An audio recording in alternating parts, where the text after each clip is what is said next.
पंजाब के बहुत पुराने समय की बात है, जहां हवा में देसी मिट्टी की खुशबू थी और राजाओं की कहानियां रात के सन्नाटे में गूंजती थीं। वहीं एक राज्य में रहते थे राजा सरंग चंद और उनके दो बेटे, एक रूप और दूसरा बसंत। एक दिन रानी बहुत बीमार पड़ी, ऐसी बीमारी जिसे ठीक करने के लिए उसे हमेशा ठंडी हवा में रहना पड़ता था। राजा ने उसका पलंग बगीचे में लगवा दिया। रानी पेड़ों के नीचे लेटी रहती और ऊपर आसमान में झुके एक घोंसले को हर रोज देखती। वहां रहती थीं एक चिड़िया, एक चिड़ा और उनके दो नन्हे बच्चे। माँ बाप रोज भोजन लाते, अपने बच्चों को चोंच से खिलाते। फिर एक दिन चिड़िया घायल हो गई और थोड़ी ही देर में मर गई।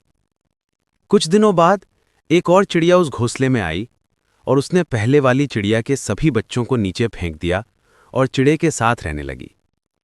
रानी ने यह देखा और कांप उठी। उसके दिल में एक डर समा गया कि अगर मैं चली गई तो मेरे बच्चों के साथ भी यही होगा। रानी ने राजा को बुलाया और कहा, अगर मैं न रहूं तो आप दूसरी शादी मत करना। राजा ने वचन दिया। कुछ समय बाद रानी मर गई। राजा ने अपना वचन निभाया। दोनों बेटों रूप और बसंत को खुद पाला। वक्त बीतता गया, दोनों राजकुमार बड़े होते गए। एक दिन मंत्री ने कहा, राजन, बच्चे बड़े हो गए हैं, अब आप अकेले क्या करेंगे? आपको अपनी खुशियों के बारे में सोचना चाहिए। लेकिन राजा बोला, मैंने रानी को वचन दिया है। मंत्री ने समझाया, वचन बच्चों के बचपन के लिए था, पर अब वे बड़े हैं और अब रानी भी चाहेगी कि आप खुश रहें। राजा मान गए और दूसरी शादी कर ली। शादी के बाद एक दिन रूप महल में घूमते घूमते नई रानी के कक्ष में चला गया। जब रानी ने रूप को देखा तो वो उसके सौंदर्य में खो गई। वो लगभग उसी की उम्र का लगता था। वो रूप से मोहित हो गई। उसने रूप को अपने पास बुलाया और अपने दिल की बात कही। रूप भड़क उठा, आप मेरी मां जैसी हैं, आपकी शादी मेरे पिता से हुई है। रानी को यह बात बुरी लगी। उसने इसे अपमान समझा। कुछ देर बाद उसने अपने कपड़े खुद फाड़ लिए, अपने बाल बिखेर लिए। जब राजा आया तो रानी रोई और बोली, रूप ने मेरे साथ जबरदस्ती की। मैंने कहा कि मैं तुम्हारी मां जैसी हूं तो उसने कहा, तुम मेरी उम्र की हो, मां कैसी? राजा गुस्से से जल उठा। उसने रूप को देश निकाला दे दिया। जब बसंत को पता चला, वो रो पड़ा। उसे भरोसा नहीं हुआ कि उसका भाई ऐसा कर सकता है। उसने भाई का साथ नहीं छोड़ा और दोनों महल छोड़कर निकल पड़े। वो जंगलों में भटकते हुए एक ऐसी जगह पहुंचे जहां एक विशाल अजगर रहता था, जो रात में लोगों की सांसें छीन लेता था। रात पड़ी, दोनों पेड़ के नीचे सो गए। अजगर आया और बसंत की सांसें खींचकर ले गया। सुबह रूप उठा तो देखा बसंत जानहीन पड़ा है। वो फूट फूट कर रोया। फिर सोचा, भाई के लिए कफन का इंतजाम तो करूं। वो गांव की ओर चला, पर जैसे ही पहुंचा लोग उसके गले में माला डालने लगे, ताज पहनाने लगे और उसे नया राजा कहने लगे। रूप हैरान। लोग बोले, हमारे राजा की कल रात मृत्यु हो गई और उसने कहा था, सुबह सबसे पहले जो अनजान व्यक्ति गांव में आएगा उसी को राजा बनाया जाए, और वो तुम हो। रूप राजा बन गया और अपने मृत समझे भाई को पीछे छोड़ दिया।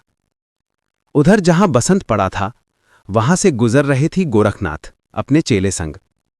उन्होंने बसंत को देखा, पहचाना कि उसकी सांसें अजगर के पास हैं। उन्होंने आदेश दिया और अजगर ने सांसें लौटा दीं। बसंत जागा, भाई को कहीं ना पा सका। गोरखनाथ ने कहा, तुम हमारे साथ चलो, जंगल वन घूमते हुए तुम्हारा भाई मिल जाएगा। वो उनके साथ चल पड़ा। उसने तीरंदाजी, शिकार, जंगली विद्या सब सीख लिया। अब वो किसी जानवर से नहीं डरता था। एक दिन उसे भूख लगी और वो एक गांव में गया, लेकिन गांव बंद था। सब लोग घरों में छिपे हुए थे। सैनिक बोले, यहां एक डरावना शेर घूम रहा है, जो अंधेरा होते ही हमला करता है। किसी को बाहर निकलने की इजाजत नहीं। बसंत बोला, मैं शिकारी हूं, मुझे खाना दो और शेर मैं मार दूंगा। सैनिक मान गए। बसंत ने खाना खाया और ऊंचे स्थान पर इंतजार किया। रात होते ही शेर आया और बसंत ने एक ही बार में उसे मार गिराया। उन्हें नहीं पता था ये वही राज्य था जहां उसका भाई रूप राजा था और शेर को मारने के लिए बड़ा इनाम रखा गया था। सैनिकों में लालच जागा। उन्होंने झूठ कहा कि शेर उन्होंने मारा है और एक जासूस पकड़ा है और बसंत को जेल में डाल दिया। उसी राज्य में समुद्र के पार से सामान लाने वाले सौदागर आते थे, जो रूप के दोस्त भी थे।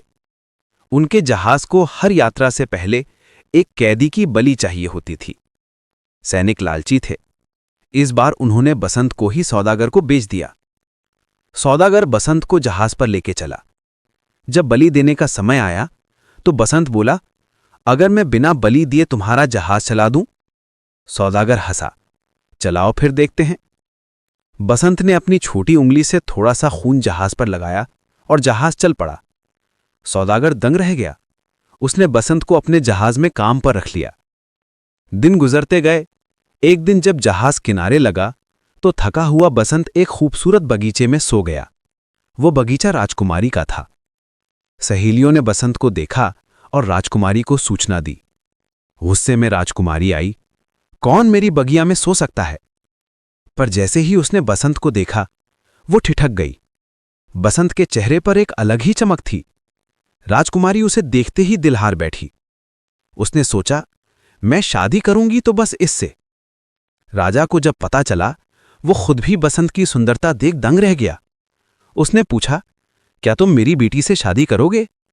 बसंत ने सोचा, किस्मत मुझे जहां ले जा रही है, चलो उसी के साथ चलता हूं। उसने हां कह दी। शादी हुई। राजकुमारी विदा हुई।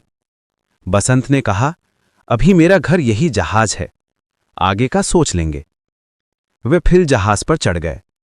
लेकिन सौदागर की नीयत बदल चुकी थी। वो राजकुमारी को पाना चाहता था। एक रात वो बहाने से बसंत को ऊपर बुलाता है और मौका देखते ही उसे समुद्र में धक्का दे देता है। अगली सुबह राजकुमारी सोकर उठी। बसंत गायब था। सौदागर बोला, शायद वो गिर गया, अब नहीं बच सकता। राजकुमारी फूट पड़ी और बोली, मैं 1 साल उसका इंतजार करूंगी। उधर कुछ मछुआरे समुद्र में जाल डाल रहे थे। जाल में बसंत फंस गया। वो अभी जीवित था, धीमी सांसों के साथ। मछुआरे उसे एक धोबी धोबिन को दे गए क्योंकि उन्हें संतान नहीं थी। दोनों ने बसंत की खूब सेवा की, उसे ठीक किया। बसंत ने उन्हें अपनी पूरी कहानी सुनाई। धोबिन बोली, रूप राजा वही तो तुम्हारा भाई है। बसंत खुश भी हुआ और सतर्क भी, क्योंकि वो जानता था कि सैनिक और सौदागर उसे पहचान लेंगे। वो सीधे नहीं जा सकता था। उसने योजना बनाई, धोबिन तुम राजकुमारी के पास जाओ, सौदागर से कहो शादी तभी करूंगी जब कोई ऐसा व्यक्ति मिले जो रूप बसंत की कहानी सुना सके। राजकुमारी ने वैसा ही किया और सौदागर को ये शर्त बताई। सौदागर बोला, ये कौन सी बड़ी बात है, राजा मेरा दोस्त है, मैं अभी करवाता हूं। सौदागर ने रूप को बताया। रूप ले अपने और भाई का नाम सुना और दिल में तूफान उठा। वो भी जानना चाहता था कि उसके भाई के साथ क्या हुआ। पूरा राज्य ढूंढने लगा, कौन सुनाएगा रूप बसंत की कहानी। धोबी आगे आया, मेरी बेटी सुनाएगी, पर वो पर्दे में रहेगी, उसे दुल्हन की तरह डोली में लाया जाए। बसंत को लड़की के रूप में तैयार किया गया, उसे डोली में बिठा लिया गया। वो सभा में आया और अपनी कहानी सुनानी शुरू की, इतिहास की तरह, दर्द की तरह, सच की तरह। उसने बताया कि कैसे गोरखनाथ ने उसकी जान बचाई, कैसे उसने शेर मारा, कैसे सैनिकों ने धोखा दिया, कैसे सौदागर ने उसे समुद्र में फेंका। रूप थरथरा उठा। उसने तुरंत सैनिकों को जेल में डाला, फिर सौदागर को बुलाया और मृत्युदंड सुना दिया। बसंत ने पर्दा हटाया। दोनों भाई एक दूसरे से लिपटकर रोने लगे। उधर राजा पिता को भी खबर मिली। वो दोनों बेटों को लेने आया और बताया नई रानी को अपने किए पर पछतावा हो चुका था, वो अपराध स्वीकार कर चुकी थी। राजा ने उसे छोड़ दिया। राजा ने कहा, रूप अब राजा है और बसंत, ये राज्य भी आज से तुम्हारा है। मैं उन्हीं जंगलों में चला जाऊंगा जहां तुम दोनों भटके थे। और ऐसे दोनों भाइयों की विरासत फिर से एक हो गई।